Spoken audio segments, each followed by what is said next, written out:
Simple harmonic motion है क्या? Simple harmonic motion में जब कोई पार्टिकल जो कि एक रेस्टोरिंग फोर्स से बंधा होता है, उसको जब भी हम डिस्प्लेस करते हैं किसी भी डायरेक्शन में, तो उस डायरेक्शन के ऑपोजिट उस पर रेस्टोरिंग फोर्स लगता है और उसको वापस उसके मीन पोजीशन की ओर लाने की कोशिश करता है। और ये to and fro periodic motion है। अब इसमें यानी कि हम इसको डिफाइन करना चाहें एक सिंपल हार्मोनिक मोशन को, तो सीधे सीधे कह सकते हैं कि simple harmonic motion is a special type of periodic motion in which the restoring force on the moving object is directly proportional to and opposite to the object's displacement vector. अब simple harmonic motion में तीन शब्द हैं, simple, harmonic और motion. Motion हम समझते हैं, तो सिंपल क्यों कहते हैं हम इसको? किसी भी पीरियोडिक मोशन में दोनों तरफ का जो एम्पलीट्यूड होगा मीन पोजीशन का वो डिफरेंट हो सकता है, लेकिन अगर दोनों तरफ का एम्पलीट्यूड यानी मैक्सिमम डिस्प्लेसमेंट सेम होता है तो हम इस मोशन को सिंपल कहते हैं। दूसरा, हार्मोनिक इसलिए कहते हैं क्योंकि इस तरह के जो पीरियोडिक मोशन है उनको हम साइन या कोसाइन फंक्शन से रिप्रेजेंट कर सकते हैं, और साइन और कोसाइन फंक्शंस ये हार्मोनिक फंक्शंस कहलाते हैं। इसलिए हमारा टॉपिक आज का है सिंपल हार्मोनिक मोशन। आप इसको ऐसे भी समझ लीजिए कि दुनिया के जितने भी कॉम्प्लिकेटेड पीरियोडिक मोशन है उन सबको उनके छोटे छोटे घटक, छोटे छोटे कंपोनेंट्स में अगर तोड़ा जाए तो वो सारे के सारे कंपोनेंट्स जिससे मिल करके वो बड़ा कॉम्प्लिकेटेड मोशन, पीरियोडिक मोशन बना है, वो सारे के सारे सिंपल हार्मोनिक मोशंस होंगे। यानी any complicated motion in the world may be resolved into linear combinations of sine and cosine such functions, जिसको हम सिंपल हार्मोनिक फंक्शंस कहते हैं ना। सिंपल हार्मोनिक मोशन एक ऐसा मोशन है कि ये बहुत सारे मोशंस के लिए एक मैथमेटिकल मॉडल के रूप में काम करता है, और हम बहुत सारे मोशंस को सिंपल हार्मोनिक मोशन के टर्म में शो कर सकते हैं। यानी simple harmonic motion serves as a mathematical model for a variety of motions like oscillation of a mass spring system or a simple pendulum for a small oscillation theta, etc. The motion is sinusoidal in time for all of them. Now, यहाँ पर मैंने दिखाया, here I have shown a simple harmonic motion of a spring mass system. जैसा कि आप देख रहे हैं कि ये इसका मीन पोजीशन है, यानी अगर स्प्रिंग यानी मास यहां पर आके रुके तो स्प्रिंग अपने रेस्ट पोजीशन में होगा। अब अगर हम इसको राइट हैंड साइड में ले जाकर के मास को रिलीज कर दें, अगर हम इस मास को m जिसका हमने कहा है इसको राइट हैंड साइड में स्ट्रेच करके रिलीज कर दें, तो इस पर जो रेस्टोरिंग फोर्स इसको वापस लाने की कोशिश करेगा, जो मीन पोजीशन की ओर काम करेगा, F will act. So this is the restoring force, और इसको डिस्प्लेसमेंट राइट हैंड साइड में है। सो डिस्प्लेसमेंट जब इधर है तो रेस्टोरिंग फोर्स इधर है। फिर जब हम छोड़ेंगे तो जहां पर हम छोड़ेंगे वहां पर इसकी एनर्जी ऑल पोटेंशियल होगी, सारी एनर्जी पोटेंशियल होने एनर्जी होगी हाफ के एक्स स्क्वायर, और वो उसी एनर्जी को इस्तेमाल करके वापस अपने मीन पोजीशन में आने की कोशिश करेगा। जब ये मीन पोजीशन पर पहुंचेगा तो जैसे जैसे मीन की तरफ पहुंचेगा इसकी एनर्जी, काइनेटिक एनर्जी बढ़ती जाएगी, और चूंकि x घट रहा है तो पोटेंशियल एनर्जी घटती चली जाएगी, और मीन पर चूंकि x जीरो हो गया तो हाफ के एक्स स्क्वायर यानी पोटेंशियल एनर्जी इसकी जीरो हो जाएगी, and all the energy will be kinetic energy at the mean position. और इवन इफ की मीन पोजीशन पर there is no restoring force because f zero है, x जीरो है, तो इसलिए इस पर कोई फोर्स तो नहीं लगेगा, लेकिन अपने काइनेटिक एनर्जी की वजह से ये मीन पोजीशन को पार करके दूसरी तरफ चल देगा और इस तरह से स्प्रिंग को कंप्रेस करना शुरू करेगा। अब जब ये स्प्रिंग को कंप्रेस करेगा लेफ्ट की तरफ में, तो restoring force of opposite F right hand side की तरफ लगने लगेगा, और जैसे जैसे मीन से ये इधर की तरफ कंप्रेशन बढ़ेगा वैसे वैसे एनर्जी काइनेटिक से पोटेंशियल की तरफ में चलती चली जाएगी, और मैक्सिमम कंप्रेशन पर energy will again be all potential energy, no kinetic energy, और फिर उसके कारण वहां से ये वापस जाएगा, मीन पोजीशन को पार करके दूसरी तरफ जाएगा। तो इस तरीके से ये टू एंड फ्रो मोशन करता रहेगा, और अगर हम मान लें कि फ्रिक्शनलेस सरफेस है तो ये अनवरत कॉन्टिन्यूअस इस तरह का सिंपल हार्मोनिक मोशन करता रहेगा। गौर करिएगा, मीन पर kinetic energy is all kinetic, the energy is all kinetic, and at the maximum that is amplitude वाले पोजीशन पर the energy is all potential. So this is a simple harmonic motion जो कि हम समझते हैं simple तरीके से।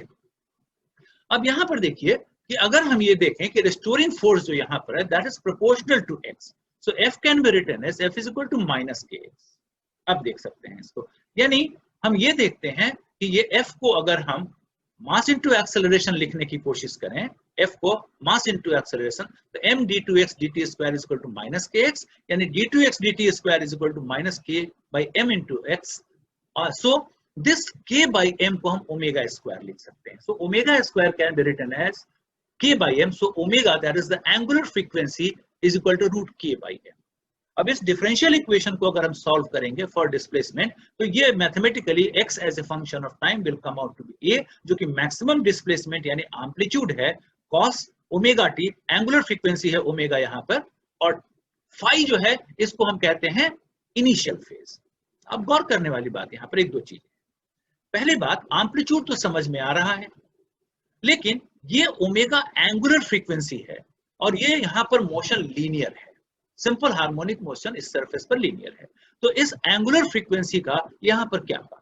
दूसरी बात, ओमेगा टी माइनस 5 को हम टोटल फेज कहते हैं, तो ये फेज जो कि प्रायः हमारी समझ में आता है कि हम एंगुलर या रोटेशनल केस में पढ़ते हैं, वो फेज, एंगुलर फेज यहाँ पर लीनियर मोशन में कहां से आया, तो इस चीज को हम अभी आगे समझने की कोशिश करते हैं। बहरहाल हमें यह समझना है कि किसी भी सिंपल हार्मोनिक मोशन को हम x is equal to a cos omega t से लिख सकते हैं, और इनिशियल फेज जिसको फाई कह सकते हैं हम इसमें यहाँ ऐड कर सकते हैं। अब गौर करने वाली बात है कि इनिशियल फेज का मतलब क्या हुआ, ये जब मीन पोजीशन से अगर बिल्कुल शुरू करेगा अपना मोशन, यानी जब हम घड़ी को तब ऑन करें जब ये x इज इक्वल टू 0 पर है, तो उसको इनिशियल फेज हम कहेंगे 0 होगा, यानी फाई तब 0 होगा, और किसी भी पॉइंट से अगर हम इसका मोशन काउंट करना शुरू करें उस समय में हम इसका इनिशियल फेज को फाई कहेंगे। अभी हमने फेज को डिफाइन नहीं किया है, फेज अभी हमको समझना है, बहरहाल हम इतना ही समझते हैं कि इनिशियल फेज फाई है, और ये हमारा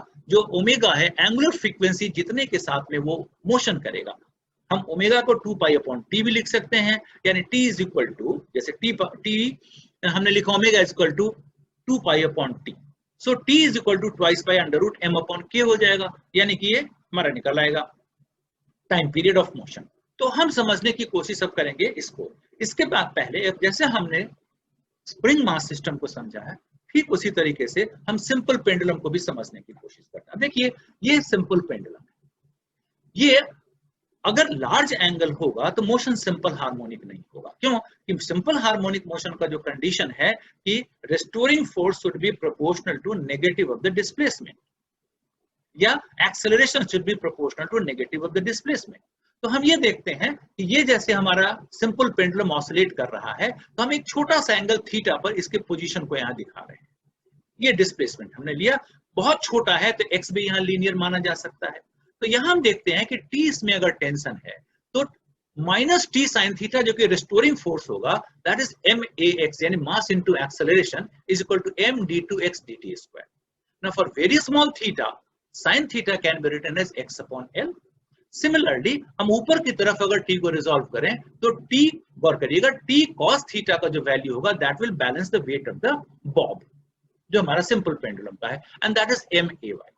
अगर थीटा स्मॉल है then cos theta will be 1 and this vertical acceleration will be negligible, so t will be equal to mg।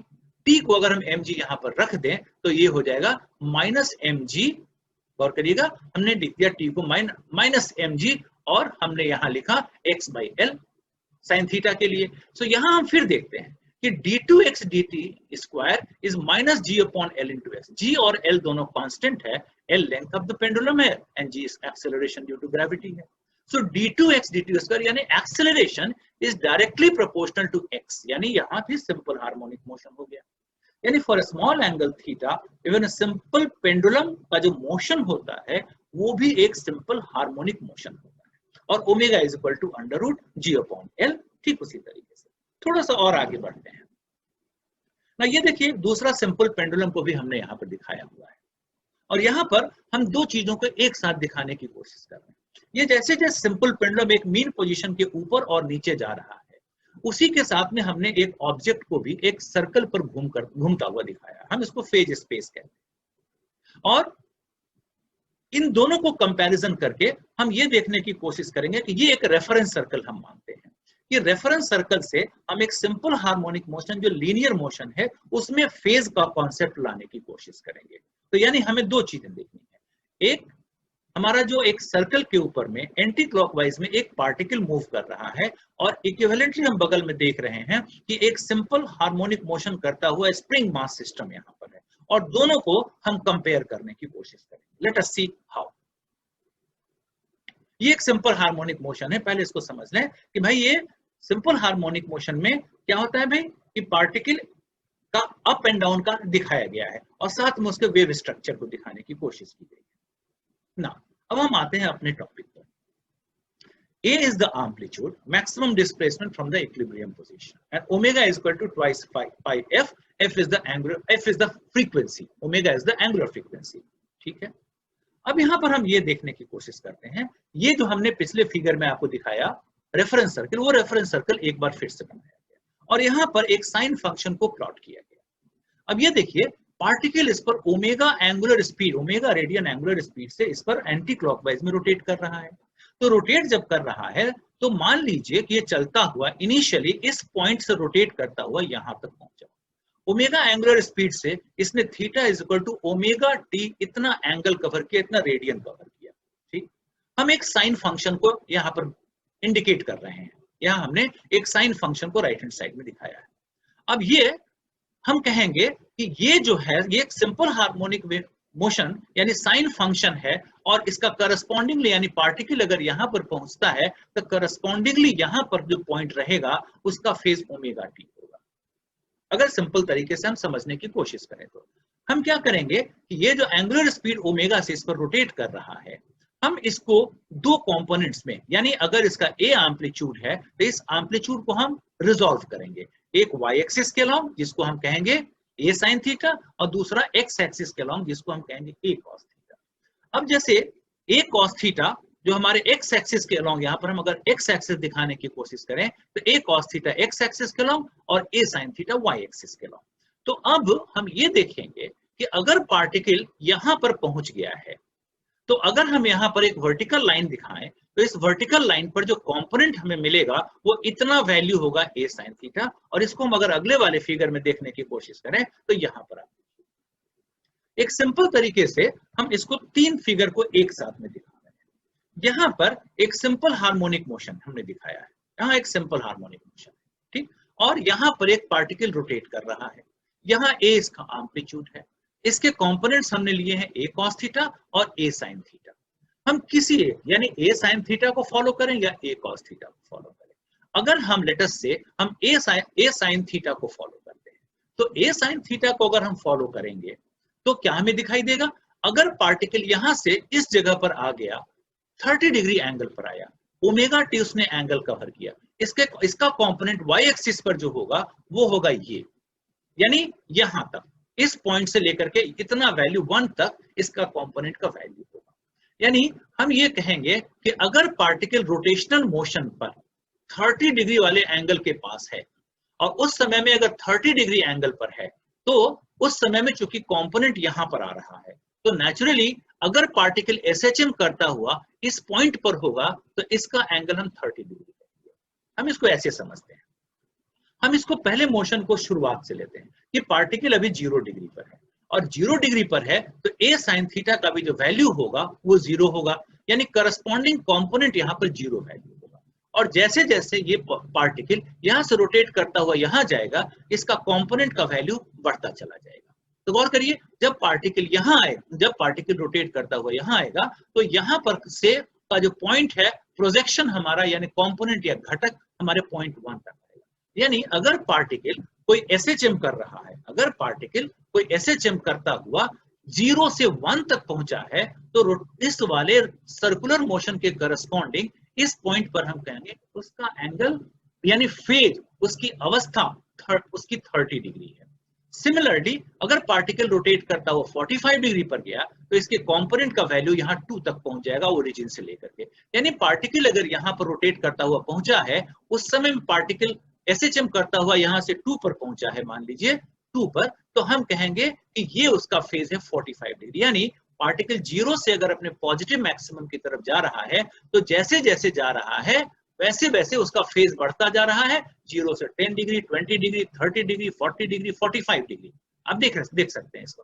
इस तरह से पार्टिकल धीरे धीरे बढ़ता हुआ जब यहां से 45 से और बढ़ेगा तो प्रोजेक्शन और बढ़ेगा, यानी पार्टिकल जीरो से मैक्सिमम की तरफ जैसे जैसे जाएगा उसका करस्पॉन्डिंग फेज एंगल बढ़ता चला जाएगा। और जब पार्टिकल रोटेट करता हुआ यहां आएगा तो प्रोजेक्शन का वैल्यू पूरा मैक्सिमम प्लस ए के बराबर होगा और यहां पर एंगल जो बन रहा है वो 90 डिग्री बन रहा है। तो हम कहेंगे कि इस समय में जब पार्टिकल अपने पॉजिटिव मैक्सिमम पर है उस समय में यहां से इसने पूरा एक क्वाड्रेंट कवर कर लिया है और π/2 एंगल बना है। तो यानी पार्टिकल एसएचएम करते समय जब अपने पॉजिटिव मैक्सिमम पर होगा तो उस समय में उसका फेज एंगल π/2 होगा।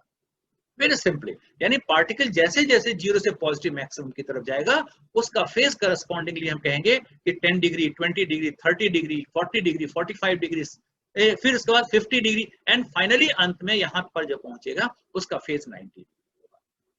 ठीक, अब इसके बाद पार्टिकल जो सर्कल पर रोटेट कर रहा है वो पार्टिकल तो अपना रोटेट कर ही रहा है और जब वो रोटेट करता हुआ आगे बढ़ता है तो गौर करिएगा इसका प्रोजेक्शन का वैल्यू जो है इस पॉइंट का प्रोजेक्शन फिर मैक्सिमम ए से घटने लगेगा। पार्टिकल फिर यहां पर आएगा, मैक्सिमम ए से घट के प्रोजेक्शन का वैल्यू फिर इतना रह जाएगा ओरिजिन से 3 तक। पार्टिकल जब यहां आएगा तो प्रोजेक्शन का वैल्यू यानी कंपोनेंट का वैल्यू 0 से 4 तक आ जाएगा और इस बीच में एंगल कवर्ड जो है 90 डिग्री से बढ़ता जाएगा, यानी यहां पर आएगा तो ये 110 डिग्री करीब आएगा, यानी पार्टिकल अपने मैक्सिमम से वापस लौट रहा है और इस पॉइंट पर पहुंचा है तो हम कहेंगे लगभग उसका फेज 110 डिग्री है। सिमिलरली अगर पार्टिकल रोटेट करता हुआ यहां पहुंचा तो कंपोनेंट यहां पर आया तो इस समय में इसका फेज 145 डिग्री ये है, यानी पार्टिकल अपने पॉजिटिव मैक्सिमम से लौट के पॉइंट 3 तक पहुंचा है तो हम कहेंगे यहां पर इसका फेज जो है वो 145 डिग्री। सिमिलरली पार्टिकल ऐसे रोटेट करता रहेगा रेफरेंस सर्कल पर और रोटेट करता हुआ जैसे जैसे आगे बढ़ेगा और पार्टिकल 165 पर आएगा रोटेट करता हुआ तो कंपोनेंट सिर्फ इतना रह जाएगा, यानी इस जगह का फेज 165 डिग्री और पार्टिकल अगर यहां आ गया तो फिर पार्टिकल अपने जीरो पर आ जाएगा, यानी यहां का फेज 180 डिग्री। यानी गौर करिए जब पार्टिकल जीरो से मैक्सिमम की तरफ जा रहा था तो उसका फेज बढ़ रहा था 0, 10, 20, 30, 40, 50, 60, 70, 80, 90 मैक्सिमम पर, और पार्टिकल जब लौट रहा है और ये एंगल चूंकि बढ़ता जा रहा है पार्टिकल जैसे जैसे लौट रहा है उसका phase 110 degree, 120 degree, 130 degree, 140 degree and finally जब वो अपने मीन पर लौट आता है तो उसका फेज 180 डिग्री यानी पाई हो जाता है। अब गौर करिए एक बात यहाँ पर, इस सेंटर यानी एसएचएम का जिसको हम मीन बता रहे हैं इस सेंटर पर फेज 2 है, एक है 0 जो शुरू में देखा और अब देख रहे हैं पाई, दोनों में अंतर कितना है। 0 फेज बताता है कि पार्टिकल ने अभी अपना मोशन एसएचएम शुरू किया है और अपने पॉजिटिव मैक्सिमम की ओर जा रहा है, और उसी पॉइंट पर अगर पाई फेज है तो इसका मतलब है कि पार्टिकल है तो मीन पर लेकिन जा रहा है नेगेटिव मैक्सिमम की तरफ। और इस तरीके से पार्टिकल अगर रोटेट करता हुआ मान लीजिए 180 को क्रॉस करता है यानी पार्टिकल इधर कहीं आया तो अब कंपोनेंट अगर आप देखेंगे तो कंपोनेंट का वैल्यू यहां से फिर नेगेटिव में बढ़ने लग जाएगा, यानी पार्टिकल एसएचएम ऐसे करता हुआ वापस नेगेटिव की तरफ आया और यहां आया तो करस्पॉन्डिंगली इस पार्टिकल का जो फेज बन करके आएगा वो लगभग 205 डिग्री आएगा, 205 डिग्री, और पार्टिकल यहां से घूमता हुआ 6 तक आ गया तो फेज लगभग 245 डिग्री हो गया। और सिमिलरली पार्टिकल अगर यहाँ मैक्सिमम पर पहुंच गया तो अब कंपोनेंट का वैल्यू देखिए -a के बराबर हो गया, यानी पार्टिकल अगर 0 से अपने नेगेटिव मैक्सिमम की ओर जा रहा है तो उसका फेज अब 180 यानी पाई से ज्यादा होना शुरू होगा। कितना होगा 190, 200, 210, 220, 230, 250, 260, 270 उसका फेज हो जाएगा, यानी पार्टिकल जब अपने एसएचएम को करता हुआ अपने नेगेटिव मैक्सिमम पर आएगा तो उस समय उसका फेज 270 डिग्री होगा। सिमिलरली पार्टिकल अपना रेफरेंस सर्किल पर घूम रहा है, घूमता हुआ जैसे ही इधर आएगा ये इसका कंपोनेंट का वैल्यू अब देखिए सेंटर से इतना रह गया, यानी पार्टिकल अगर घूमता हुआ यहां तक आया तो उसने 315 डिग्री कवर किया। तो और एसएचएम में पार्टिकल यहां गया वापस आया, यहां गया और वापस यहां पर आया, तो इस समय में पार्टिकल का लीनियर मोशन में इस पॉइंट का फेज हम 315 डिग्री कहेंगे। सिमिलरली पार्टिकल जैसे जैसे लौट रहा है वैसे वैसे इसका फेज 350 डिग्री हो गया, यानी पार्टिकल नेगेटिव में वापस आता हुआ यहां तक पहुंचा, इसका फेज 350 डिग्री है। और फाइनली अगर पार्टिकल रोटेट करता हुआ 0 पर आया तो पार्टिकल अपने मीन पर आ गया, यानी यहाँ का फेज जो हुआ 360 डिग्री हुआ, यानी करस्पॉन्डिंगली इस पॉइंट का फेज 360 यानी 2 पाई हो गया। बड़े सिंपल तरीके से देखिए जितनी देर में इस पार्टिकल ने पूरा एक सर्कुलर रोटेशन दिया है, उतनी देर में यहां पर एक पार्टिकल को इमेजिन करें और ये मूव कर रहा हो इस लाइन के अलॉन्ग, तो इस पार्टिकल ने उतनी ही देर टाइम t में एक पूरा सिंपल हार्मोनिक मोशन कंप्लीट किया। और क्या मतलब हुआ कि भाई जब वो अपने पॉजिटिव मैक्सिमम की तरफ जा रहा है, उसका फेज बढ़ रहा है 0, 10, 20, 30 और अपने पॉजिटिव मैक्सिमम पर जब पहुंचता है उसका फेज 90 डिग्री यानी π/2 होता है। और जब वो वापस आता है तो वैसे में उसका फेज 90 से 100, 110, 120, 130 से बढ़ता बढ़ता उसका फेज जब वो अपने मीन पर लौटता है तो उसका 180 यानी पाई फेज हो जाता है। और फिर जब वो नेगेटिव मैक्सिमम की तरफ जाता है तो इसका फेज 180 से बढ़ करके 190, 200, 210 से करता करता बढ़ता चला जाता है। जब अपने नेगेटिव मैक्सिमम पर आता है तो उसका फेज 270 डिग्री आता है। और फिर जब पार्टिकल अपने मीन की तरफ लौटता है तो उसका फेज 270 से बढ़ करके 280, 290, 300 एंड अल्टीमेटली जब वो मीन पर आता है तो उसका फेज हो जाता है 360 डिग्री यानी 2π। यानी पार्टिकल एसएचएम कर रहा है। हम इस रेफरेंस सर्कल का जो एंगुलर एंगल जो कवर हो रहा है, उस कवर्ड एंगल को ही हम इस पर जो प्रोजेक्शन आता है उसको एसएचएम मान करके हम उसका फेज बताते हैं। यानी एक सिंपल हार्मोनिक मोशन में जो फेज होता है हम एंगल से लेते हैं, वो फेज हम बताते हैं इन टर्म्स ऑफ द जो हम सर्कल लेते हैं पूरा, उस सर्कल पर जो एंगल अलग अलग पॉइंट पर बनता है उसके कारण जो प्रोजेक्शन आता है हमारा वाई एक्सिस पर, उस वाई एक्सिस पर जो प्रोजेक्शन आता है उस पॉइंट पर जो हमारा एंगल बनता है सर्कल पर, उस सर्कल को ही हम एसएचएम का पूरा हम एसएचएम का फेज मानते हैं।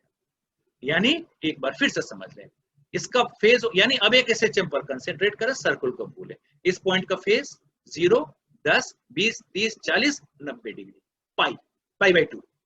वापस 100, 110, 120, 130, 180 यानी पाई, 190, 200, 210 एटसेट्रा एटसेट्रा 270 यानी 3π/2। और वापस आया तो हम इसको कहेंगे 280, 290 एटसेट्रा एटसेट्रा 300, 360 मीन पर। यानी पार्टिकल पूरा एक एसएचएम जब करता है तो 2π फेज कवर करता है। गौर करिएगा, इसी पॉइंट का फेज 0 है, इसी पॉइंट का फेज पाई है, इसी पॉइंट का फेज 2π है। तो भाई तीनों में डिफरेंस क्या हो एक बार फिर से समझ लें। 0 का मतलब है अभी अभी पार्टिकल ने मोशन शुरू किया है, और पाई का मतलब है कि ये वापस आ चुका है और अब नेगेटिव मैक्सिमम। 0 का मतलब पॉजिटिव मैक्सिमम की तरफ जा रहा है, और पाई का मतलब इसी मीन से नेगेटिव मैक्सिमम की तरफ जा रहा है। और 2π का मतलब है कि एक पूरा राउंड ट्रिप इसने कंप्लीट किया है, एक बार फिर से पॉजिटिव की तरफ जा रहा है। तो एक बार फिर 2π जब कवर करेगा तो यहाँ आएगा तो इसका 4π हो जाएगा। यानी 0, 2π, 4π, 6π ये फेजेस बताते हैं कि पार्टिकल मीन पर है और अपने पॉजिटिव मैक्सिमम की तरफ जा रहा है। पाई 3π, 5π, 7π बताता है कि पार्टिकल अपने मीन पर है लेकिन जा रहा है नेगेटिव मैक्सिमम की तरफ से। तो ये हमने इस पर एसएचएम को समझा।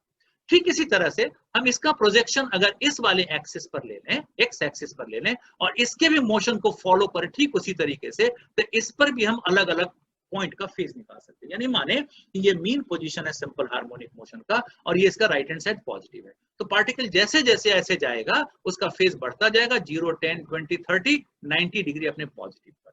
वापस जब आएगा 100, 110, 120 और 180 डिग्री फेज यहाँ पर हो जाएगा। और पार्टिकल जब नेगेटिव मैक्सिमम की जाएगा तो 180 से बढ़ता चला जाएगा, 180, 190 एटसेट्रा करता करता 270 आएगा। और 270 के बाद जब वापस मीन की तरफ आएगा तो इसका फेज 270 के बाद 280, 290, 300, 310 एटसेट्रा 360 डिग्री होगा। तो चाहे हमारा simple harmonic motion x axis पर हो या वाई एक्सिस पर हो, फेज इस तरीके से हम एक सिंपल हार्मोनिक मोशन के अलग अलग पॉइंट पर दिखाते हैं।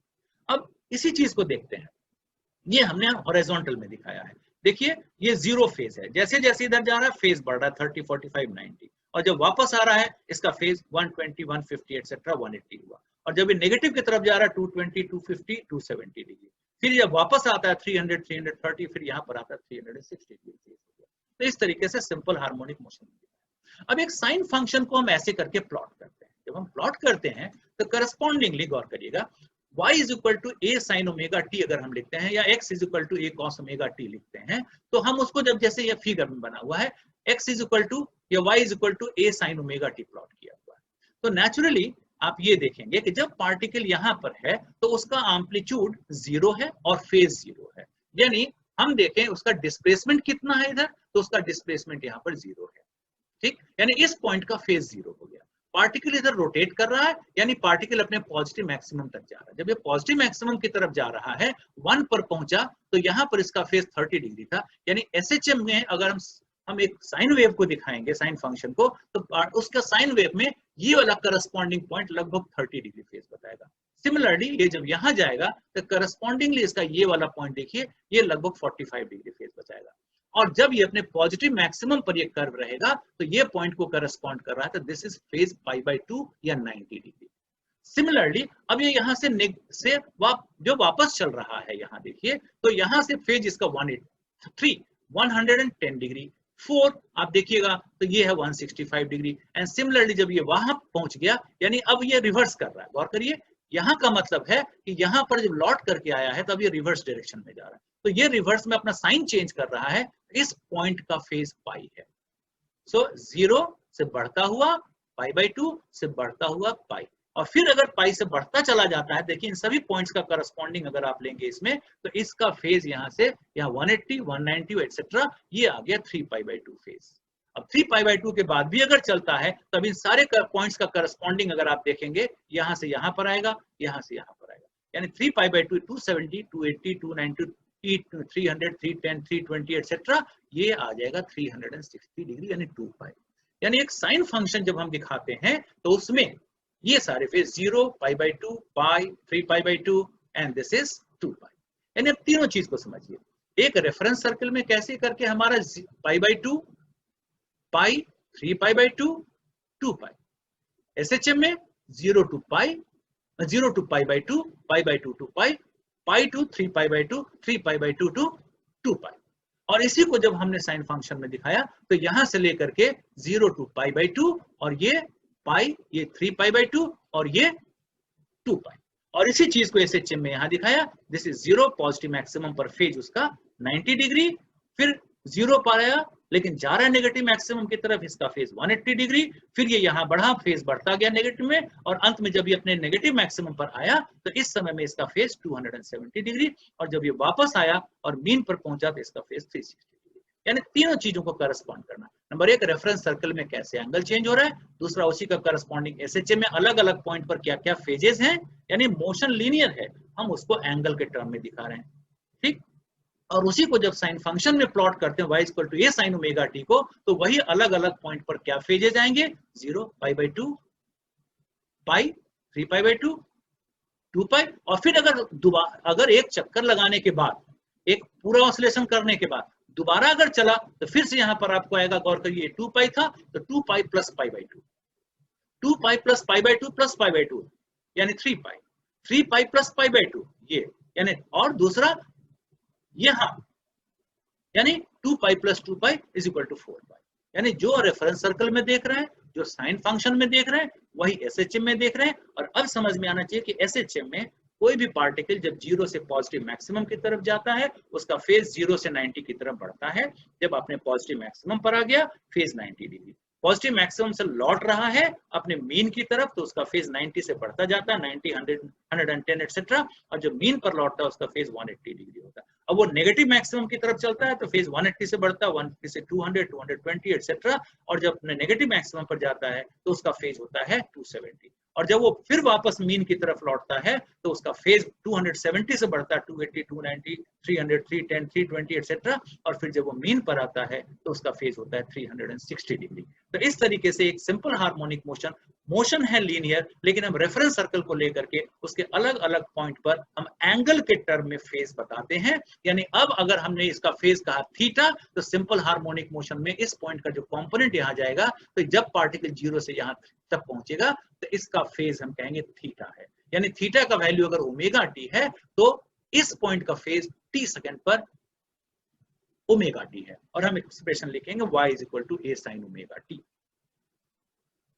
और ये जैसे उसी रेफरेंस सर्कल को यहाँ पर एनिमेशन में बहुत अच्छे से दिखाया गया। देखिए किस तरीके से ये पार्टिकल यहाँ से रोटेट करता हुआ अलग अलग पॉइंट पर जा रहा है, और इसके साथ में कैसे जब ये 0 पर है, तो यहाँ देखिए 0 पर ये पॉजिटिव मैक्सिमम, ये पॉजिटिव मैक्सिमम, ये आगे 0, ये नेगेटिव मैक्सिमम पर, यहाँ देखिए फिर ये 0 पर आया थे 0। इस तरह से आप कॉन्टिन्यूअसली आप कोसाइन फंक्शन को इससे देखिए और साइन फंक्शन को देखिए, आपकी समझ में आ जाएगा कि कैसे कैसे पार्टिकल रेफरेंस सर्किल पर चलता है। तो उसके करस्पॉन्डिंगली इसमें हम यहाँ पर दिखा सकते हैं कि देखो भाई किस तरह से सिंपल हार्मोनिक मोशन हो रहा है। ये देखिए अपने मीन पोजीशन के अबाउट में यहाँ पर कहीं पर है, इसके देखिए पॉजिटिव मैक्सिमम गया, ये 0 नेगेटिव मैक्सिमम, और ये साइन थीटा, जैसे हमने पहले साइन थीटा के क्रम में किया, तो ये हमारा 0, ये पॉजिटिव मैक्सिमम, ये फिर 0 पाई यानी नेगेटिव मैक्सिमम, ये फिर 0 2 पाई। तो इस तरीके से एक सिंपल हार्मोनिक मोशन को एनिमेशन में साइन और कोसाइन के द्वारा आराम से समझ सकते हैं। ये देखिए एंगल कवर्ड है यहाँ पर। तो ये है हमारा सिंपल हार्मोनिक मोशन, जिसमें हम लोगों ने ये समझने की कोशिश की कि what is simple harmonic motion, और सबसे बड़ी बात कि एक लीनियर सिंपल हार्मोनिक मोशन में किस तरह से एंगल वाला फेज हम इंट्रोड्यूस करते हैं। यानी जब हम